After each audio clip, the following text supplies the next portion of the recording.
Hey, what's up, everybody? I just wanted to do a quick video covering a little bit of Trump's first week in office and the actions that he has taken or his administration has taken. I'm focusing specifically on a few things that have direct harm on people. Um, I might cover some of the other stuff he's done later on. I'm almost certain I will, and new stuff will come up. But these ones had kind of a direct negative impact or an abuse of power type impact, or like one of them's already been overturned for now, basically. But I'm going to start at what I feel like is the least severe of these big three, but still an important one nonetheless. And that is Trump's firing of, I think it was 17 or 18 inspector generals. So, if you don't know, an inspector general is basically like a government watchdog of sorts. They monitor different departments and make sure that there's no corruption, misconduct, misuse of funds, um, basically stuff that's not breaking the law or policies within that, and reporting it if they do find said things. Now, Trump really didn't give much of a reason for why he let go these specific inspector generals. Oh, the total number also is about a fourth of the total active inspector generals. So the thing is, and you could guess that maybe he let these people go because he thought they weren't doing their job. Um, you could also guess, if you want to go on the other side of things, that maybe he let these people go because he's bringing in his own people to run these different departments, and maybe he doesn't want somebody looking into them too deeply or following closely what they're doing because maybe he thinks it kind of lands on that gray area or not so policy following, legal following area. Or maybe it's neither of those. So, and it's just something like his new Department of Government Efficiency is going to take over duties of what those inspector generals are, or something like that, right? Now, the problem is, while he is allowed to fire an inspector general, it is the law that he is supposed to give Congress a 30-day notice. Same with the employees are to have a 30-day notice, and it is supposed to come with an investigation and a review as to why they deserve to be let go. Um, Obviously, it was his first week in office, so clearly there wasn't 30 days, and clearly there wasn't an investigation or a review that was shared with Congress. Um, Even Senator Chuck Grassley called out this and said it's against the law. He's stealing power that's supposed to belong to Congress. And as many Iowans and non-Iowans, some less probably, know, Chuck Grassley is very firmly a Republican and has been on Trump's side more often than not. So that's about it for the inspector generals. Next is the deportation. So while there has been a massive amount of deportation, which let me just say first of all that deporting illegal immigrants who are here illegally, I have no problem with, and previous administrations largely had no problem with. We've been deporting illegal immigrants for basically as long as I've been alive through Republican presidents, Democrat presidents. Trump did in fact ramp it up, and he's spending a lot more to do so. Um, but one of the problems comes in when you ramp something up like this and you start having people doing deportations or having people assist in the deportations that weren't before, is mistakes can happen. And so that's kind of what I want to cover, why I'm saying it's hurting people. So if you look here, these are just some of the articles. There's a ton, but I mean, there's eyewitness testimony. This stuff isn't fake news. It's stuff that has happened. Basically, official American citizens have been detained because of how they look or where they work or what language they're speaking. Um, American Indians have been detained and questioned. People who were in this country long before we were. Um, and basically, so what it comes down to is, as you see here on this article, U.S. citizens are being told to carry birth certificates amid ICE raids, right? That's a problem. If if you're white, you're likely not to get questioned by ICE or anything like that, right? You forgot your wallet at home, it's no big deal. You don't need to carry your birth certificate. But if you're a certain skin color or race or speaking a certain language, you better hope you have that identification on you because you are being profiled. It literally just is profiling. I know when Trump was campaigning, he said things like, "We know who we're looking for, um, we know where they are," but articles and news like this and the people who have been targeted so far, not all illegal immigrants, proves that they don't have all the details, that there is profiling going on. They are broadly looking at people who just aren't your standard white American looking citizens. Um, and there's also been reports of many people who are maybe not technically citizens yet, but are in the process of getting citizenship, including you'll find like a bunch of videos on social media of people who voted for Trump um, calling out that their spouse or um, their parent or family member or whatever has been detained or being deported because they're not legal yet, but they were in the process of it. They had their court date and everything lined up, um, and they were very close to citizenship, but it just hadn't happened yet. Well, they got taken away too. Then on top of that, so aside from just the wrong people being deported, you've probably saw the thing or heard about the thing with Colombia if you follow the news at all, where Trump sent planes of illegal immigrants back to Colombia because that's where they originated from. Um, Colombia said, "We are not going to take these people in this condition." And Trump said, "Well, fine, then I'm going to put tariffs on you." Then the Colombian president said, "Okay, I'm going to put tariffs on you." And then they came to a compromise where the illegal immigrants would be sent to Colombia and accepted so long as they were treated fairly. Um, Now, like I said, I have no problem with deporting illegals, but these are human beings. They should be sent back in a humane manner. Um, and like the news has also came out, most of these people being sent back aren't necessarily illegal, or sorry, violent offenders or like criminal offenders, other than the fact that they were just here illegally. I think over half of them were just people who were living here, many, working here, living the life here, but weren't committing any crimes at all. Um, but we have these people being shipped back to their countries in uh, military aircraft, chained up, not being allowed to use the bathroom, not having adequate space, not being able to, move around. It's just bad conditions. So Trump's administration did agree with Colombia, saying they would also provide some of their own airplanes to help in sending these people back to Colombia. And I'm sure similar things will happen with other countries that these deportations are happening to. Um, they need to be treated like human beings. It should be as simple as that. Even if they were lawbreakers or here illegally, compassion goes a long way.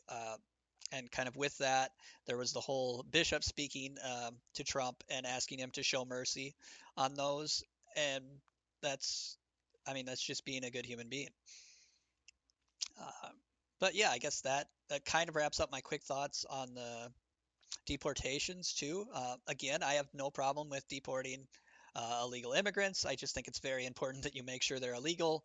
Um, Profiling and detainment and arrest should not be happening to regular citizens or people who are in the process of becoming citizens and close to it. Um, that is unlawful. It should not be happening.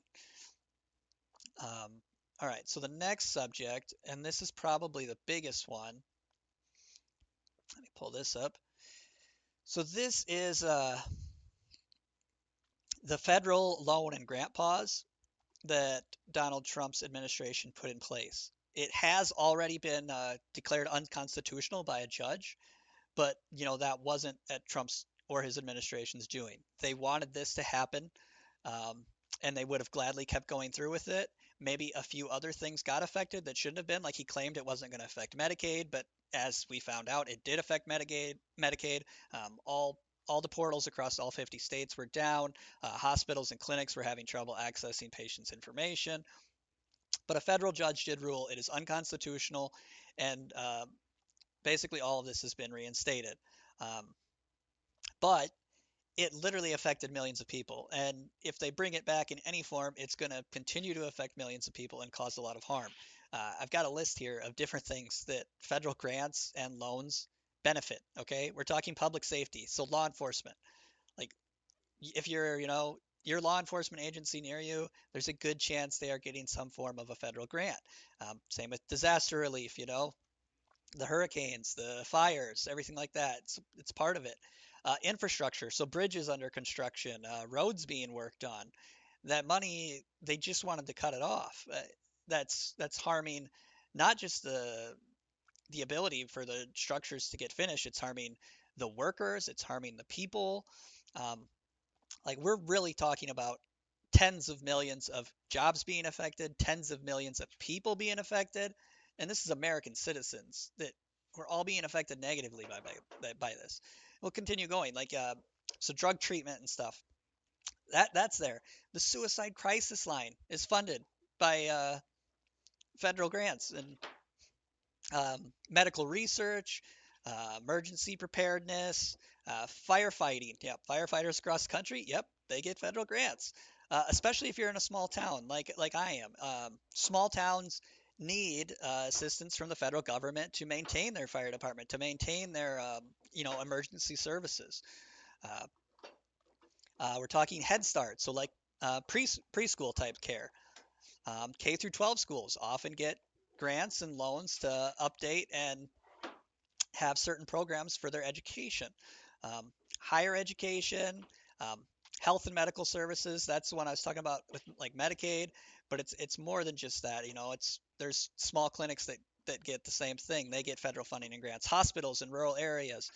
The more rural you are, the more likely it is that you need these types of loans and grants to allow your economy to flourish, to have more job creation, to have people able to be taken care of. Small businesses, so small business loans. Veterans help, veteran care. Again, I talked about suicide prevention. Again, there, housing for homeless veterans, nutrition assistance. So SNAP, WIC. It's even more than that. It's like elderly, like Meals on Wheels. Certain nonprofits that do things to like food banks and whatnot.